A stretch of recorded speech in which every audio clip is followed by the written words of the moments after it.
Orang tua Sita meninggal karena bom bunuh diri. Kejadian ini membuat Sita tidak percaya lagi dengan agama.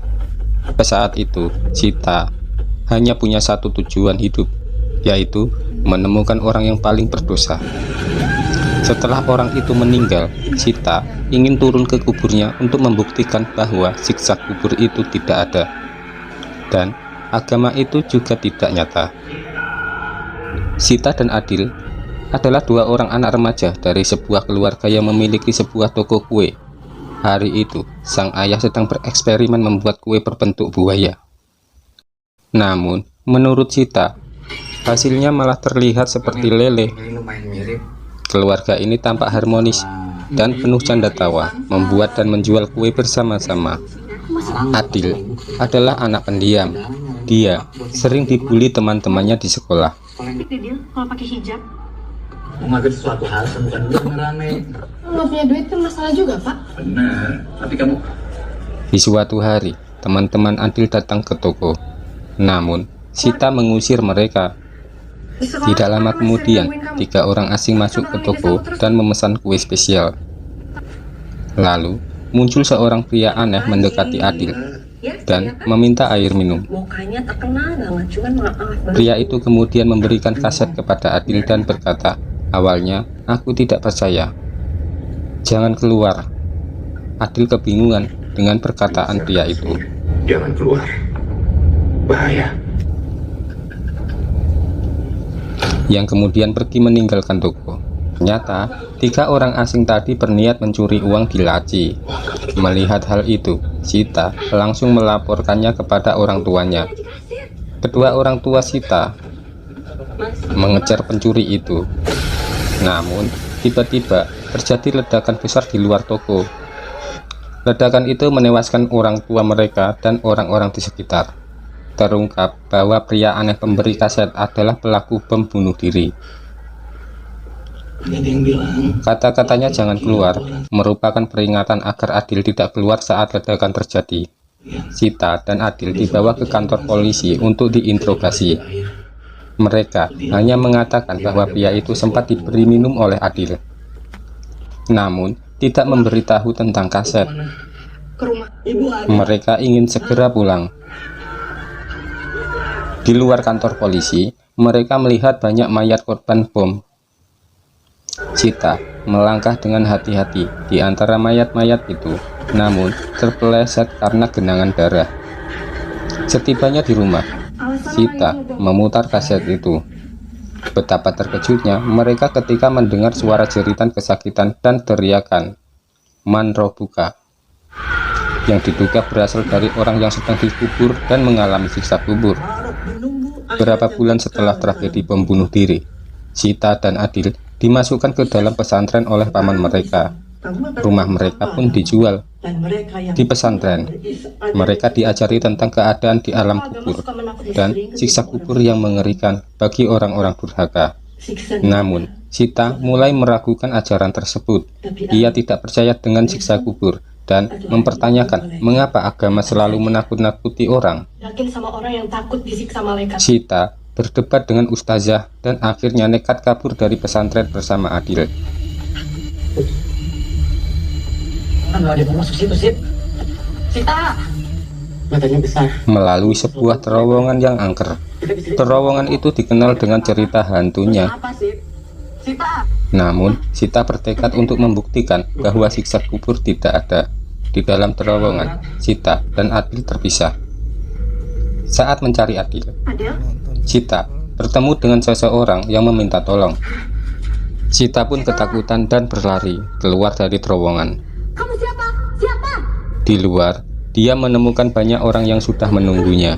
Sita dibawa kembali ke pesantren oleh ustazah yang baik hati. Namun, di pesantren ini terdapat peraturan yang keras. Supaya kamu gak tamat. Santri yang melanggar akan dihukum dengan memakai jilbab merah. Ustazah tersebut tidak tega dan melepas jilbab merah itu. Namun, ustazah lain datang dan memaksakan Sita untuk memakainya. Berbuat dosa. Malam harinya, Sita mendengar pertengkaran dua orang ustazah dan mengetahui bahwa pemilik pesantren bukanlah orang yang baik. Pemilik pesantren berniat menjadikan Adil sebagai babu dan budak nafsu. Seperti kesemakna.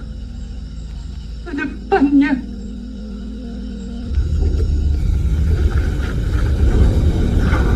Sita berlari untuk menemui Adil yang telah disekap.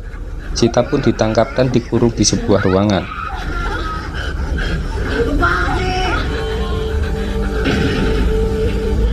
Jangan tutup mata, lihat ke sana. Justru itu letak mahalnya. Sita berhasil kabur dan ditemui oleh ustazah yang baik hati. Ustazah itu membawakan barang-barang Sita dan menyuruhnya kabur dari tempat itu. Sita kemudian mengejar mobil yang hendak berangkat membawa Adil.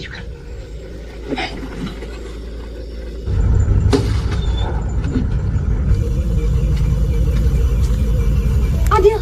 Sita berhasil menyelamatkan Adil dan mereka kembali ke terowongan. Mungkin kita coba lewat gerbang aja sih. Siapa tahu penjaganya nggak ada. Maaf, aku nggak pernah bantu mikir. Namun, mereka kembali terpisah dan Sita bertemu dengan sosok menyeramkan bernama Ismail yang meminta tolong. Tangan kamu dingin banget.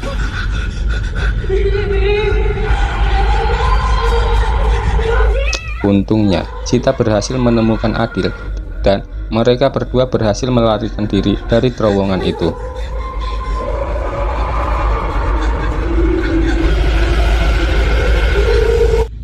Beberapa tahun kemudian, Sita dan Adil sudah menjadi dewasa. Sita bekerja sebagai suster di sebuah panti jompo. Ia memiliki obsesi pribadi untuk menemukan orang yang berbuat dosa semasa hidupnya dan membuktikan bahwa siksa kubur itu tidak ada. Sita dikenal sebagai suster yang baik dan ramah, sehingga dihormati oleh para penghuni panti. Salah satunya penghuni panti adalah Pak Wahyu yang diminta pulang oleh anaknya dengan alasan karena keterbatasan biaya. Namun, Pak Wahyu bersikeras tidak mau meninggalkan tempat itu. Anak-anak Pak Wahyu menuduh Sita mempunyai niat jahat dan ingin menikahi lalu merampas harta Pak Wahyu. Sita pun tersinggung dan berkata bahwa dia bisa saja membujuk Pak Wahyu untuk mereka. Dengan syarat mereka harus berlutut dan mencium kakinya. Kami kesini untuk menghemat. Di sisi lain, Adil bekerja sebagai pengurus dan memandikan jenazah. Sita dan Adil masih sering bertemu. Adil menjelaskan bahwa siksa kubur bukan menyiksa badan, melainkan menyiksa jiwa. Jika Sita dikubur, dia tidak akan menemukan apapun karena jiwanya yang disiksa. Dia dapat siksa, berarti orang. Sita yang jauh dari agama bertolak belakang dengan Adil yang masih memiliki kepercayaan. Sita teringat momen tragis kematian orang tuanya dan perceraian Adil dengan istrinya karena profesinya sebagai pengurus jenazah.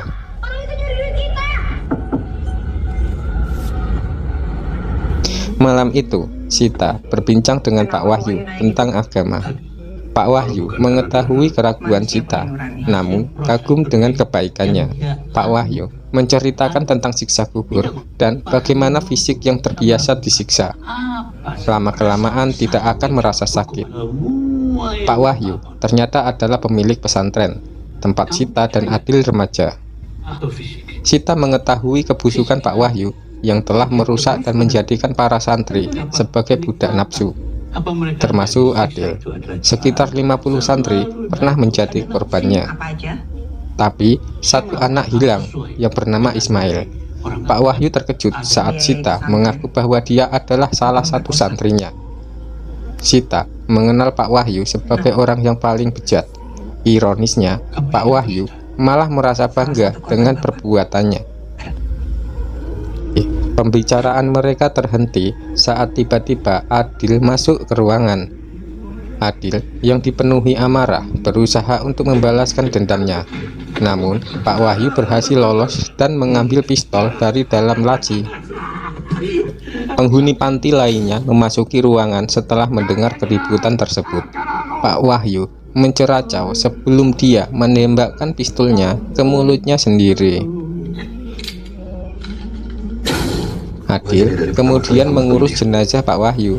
Saat akan dikuburkan, Sita bersikeras untuk dikuburkan bersama jasad Pak Wahyu. Aku pinjam ini. Kalau kamu keluar kapan pun teriak aja sampai subuh. Dengan membawa kamera di dalam kuburan, Sita terjebak dalam teror suara-suara bisikan misterius yang direkam melalui kamera.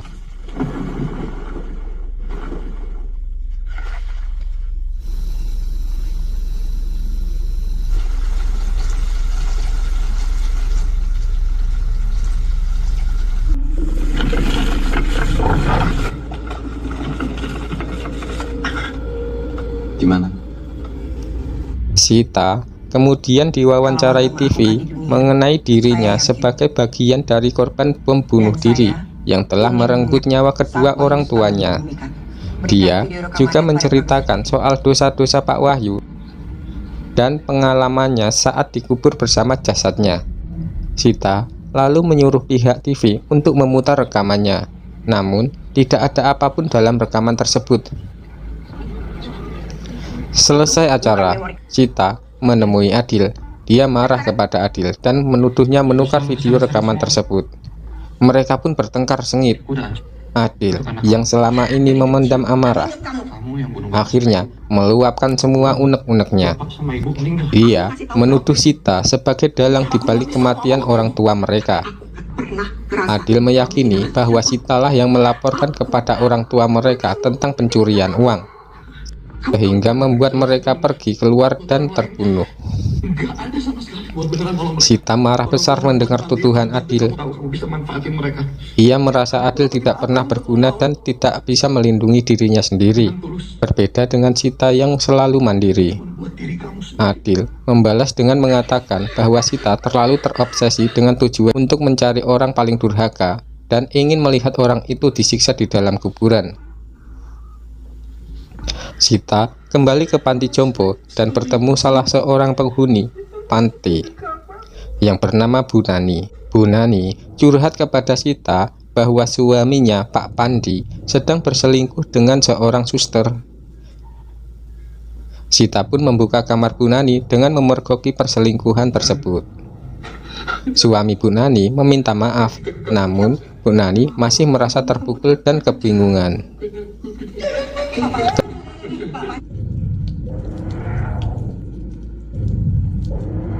Kejadian tragis kemudian terjadi. Bu Nani tiba-tiba ngompol dan muntah. Saat hendak mencuci bajunya di mesin cuci, cincinnya terlepas dan tertelan di mesin. Bu Nani mencoba mengambil cincinnya dengan memasukkan kepalanya ke mesin. Namun, tanpa sengaja tangannya menyalakan mesin cuci. Rambutnya terjerat dan tergiling.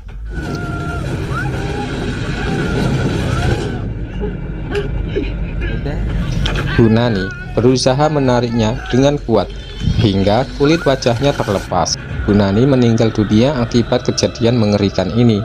Suami Bu Nani menyalahkan Sita atas kematian istrinya karena tidak menjaganya dengan baik.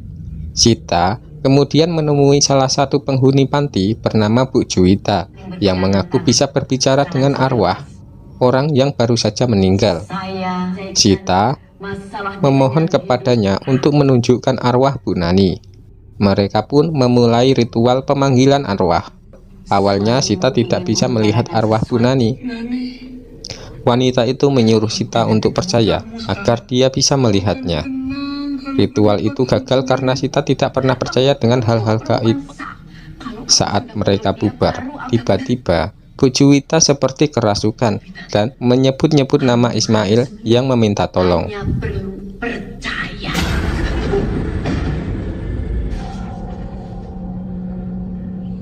Di tempat lain, Adil sedang bekerja di kamar mayat. Tiba-tiba mendengar suara ketukan di dalam loker dan di balik pintu. Adil tidak merasa takut saat dia hendak kembali. Tiba-tiba mayat yang dia mandikan hilang. Adil bergegas keluar, namun pintunya terkunci. Di panti jompo, Pak Pandi tiba-tiba menyerang teman Sita dengan pisau. Sita berhasil membawanya menyelamatkan diri. Namun, penghuni panti lain berhasil menikamnya hingga tewas. Mereka membunuh suster itu karena takut akan siksa kubur. Karena telah membiarkan kejahatan terjadi. Rupanya, rekaman suara tentang siksa kubur itu viral di masyarakat dan mempengaruhi orang-orang masyarakat di luar sana menjadi kacau. Sita yang kalut kemudian kembali menggali kubur Pak Wahyu dan masuk ke dalamnya. Dia tertimbun tanah dan masuk ke sebuah lubang yang membawanya ke ruangan di mana orang-orang itu disiksa. Sita mencari jalan keluar dan bertemu dengan Ismail. Tak lama kemudian, dia bertemu Adil yang tangannya penuh dengan cairan nanah. Sita memasuki ruangan berwarna merah yang ternyata toko rotinya dulu, tempat kenangan pahit saat orang tuanya meninggal.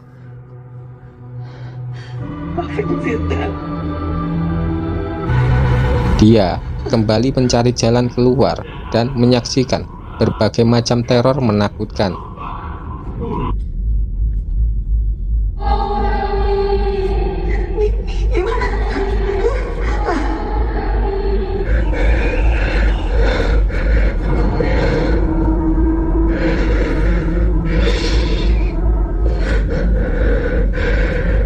Dia akhirnya menemukan Ismail. Ismail membantu Sita melompat keluar dari bangunan itu.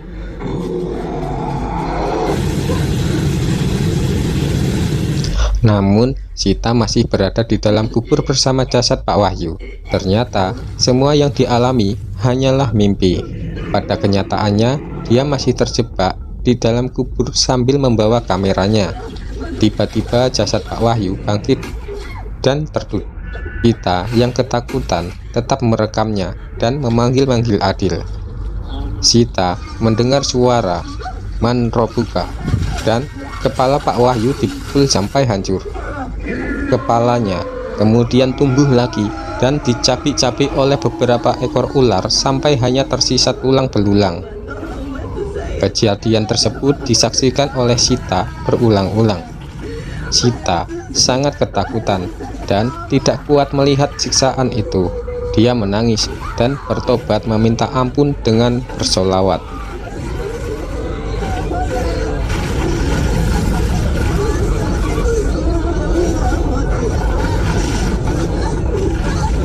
Tiba-tiba Adil muncul dan bersusah payah membuka papan kubur. Dengan tertatih-tatih, Sita keluar. Namun, rupanya Adil telah digigit ular dan sekarat karena bisanya.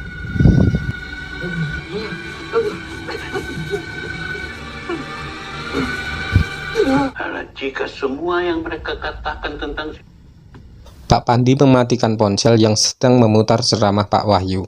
Dia kemudian mengajak yang lain untuk tidur. Hingga berakhirlah film ini.